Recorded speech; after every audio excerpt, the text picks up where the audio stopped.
حضرت میاں میر کا میں نے پچھلی دفعہ ذکر فرمایا کہ ان کو دمے کی مرض تھی، ساری رات نیند نہیں آتی تھی اور لائن لگی رہتی تھی لوگوں کی کہ پانی دم کر کے دیتے تو جو پیتا اس کو شفا ہو جاتی۔ خود وہ مریض ہیں دمے کے، ان کی والدہ زندہ تھی، والدہ کو تکلیف ہوتی تھی رات کو وہ جو ہونگر مارتے تھے، ہائے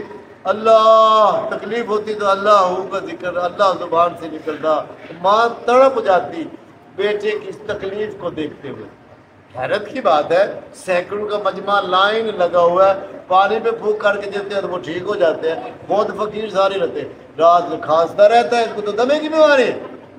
ماں بھی برقع اوڑھ کے نا ان فقیروں میں لائن لگ گئی۔ ماں نے بھی کہا آج میں ایک نیا ڈرامہ کرتی ہوں، اس کا کیا چال ہے، رات ساری یہ سوتا نہیں ہے، اس کو کھانسی رہتی ہے، نیند نہیں آتی، ہونگر مارتا ہے اور یہ دنیا ساری شفا پاتی ہے۔ ماں بھی برقع اوڑھ کے اور پانی کی بوتل لے کے وہ بھی لائن میں لگ گئی، اس نے آواز بدلی کر کے دنیا بھی دم کروا رہی ہے پانی، تو ماں نے بھی آواز بدلی کر کے کہا میرا بیٹا بھی بیمار ہے، بیٹے سے کہہ رہی ہے پردے میں برقع، میرا بیٹا بھی بیمار ہے، وہ بھی رات بھر سوتا نہیں ہے، کھانستا رہتا ہے، دمے کی بیماری ہے، یہ پانی دم کر کے دو تو اس کو بھی شفا ہو جائے۔ آپ نے وہ بوتل لے لی، اس کو دم کر کے دیا، وہ آپ کی اپنی ماں تھی، وہ چلی گئی، اس ماں نے پھر چوری چھپے وہی بوتل کا پانی اپنے بیٹے کو پلا دیا۔ میاں میر رحمۃ اللہ علیہ کا ان کا قادری سلسلے سے لاہور کے اندر ان کے نام سے وہ قبرستان ہے،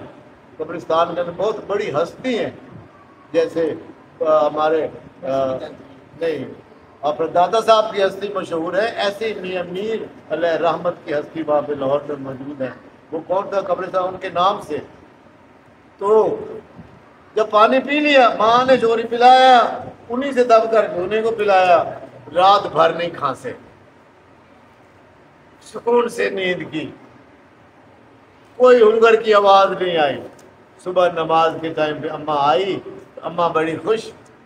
میرا بیٹا نہیں کھانسا، آج اس نے ہنگر نہیں ماری، رات بھر بڑے سکون سے سویا ہے۔ بیٹے کے پاس آئی تو بیٹا آنکھوں سے رو رہا ہے، میاں میر کی آنکھوں سے آنسو ہیں، وہ رو رہے ہیں۔ تو اماں کہتی ہے بیٹے میں تو مبارک دینے آئی تھی کہ آج میرا بیٹا رات کو کھانسا نہیں ہے، سکون سے سویا ہے، میں تو خوشی سے مبارک دینے آئی ہوں اور تو رو کیوں رہا ہے، تیری آنکھوں میں آنسو کیوں ہیں؟ تو بات حقیقت تھی، نہ لگی آنکھ جب سے آنکھ لگی، سبحان اللہ، جب سے محبوب سے آنکھیں چار ہوئی ہیں نا اس دن سے نیند نہیں آئی، آنکھ لگی ہی نہیں،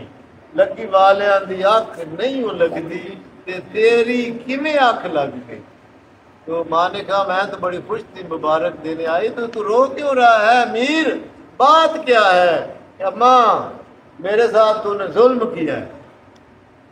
میرے ساتھ زیادتی کی ہے تو نے، اس لیے رو رہا، تو نے چوری چھپے میرے سے پانی دم کروایا ہے، میرے کو آ کے پلا گئی ہے، مجھے اس پانی سے میرے رب نے شفا سب کو دیتا ہے، میں نہیں دیتا۔ میر کی کیا مجال ہے کہ اس کی زبان سے شفا ملے؟ شفا تو اس رب العالمین کے پاس ہے جو نزل من القرآن ما هو شفاء ورحمۃ للمؤمنین۔ تو فرمایا میں نے وہی مدینے والے کی وہ پاک کلام قرآن کی زبان سے نکلو کی تلاوت کر کے پھونک ماری، اس سے مجھے بھی وہ افاقہ ہو گیا اس مرض سے، اور مجھے بھی نیند آ گئی، اور میری آج تہجد قضا ہو گئی ہے، رہ گئی ہے، میں نہیں پڑھ سکا ہوں، فرض کی نماز میں میری آنکھ کھلی ہے، میری آج تہجد رہ گئی ہے، میں رات بھر کھانستا تھا نا، میرے حضور صبح آ کر پوچھتے تھے میرے میر کیا حال ہے، رات کیسی گزری ہے؟ فرمایا بس وہ کیا حضور کا پوچھنا تھا کہ وہ ساری تکلیفیں ضائع ہو گئی، وہ سارے دکھ دور ہو گئے کہ حضور کی زبان کی آواز سنی ہے، حضور نے میری تیمارداری کی ہے، پوچھا ہے میر تیرا کیا حال ہے؟ آج حال کسی نے نہیں پوچھا، وہ محبوبہ پوچھنے نہیں آیا، میں سکون سے سویا ہوں، میری تہجد قضا ہو گئی ہے،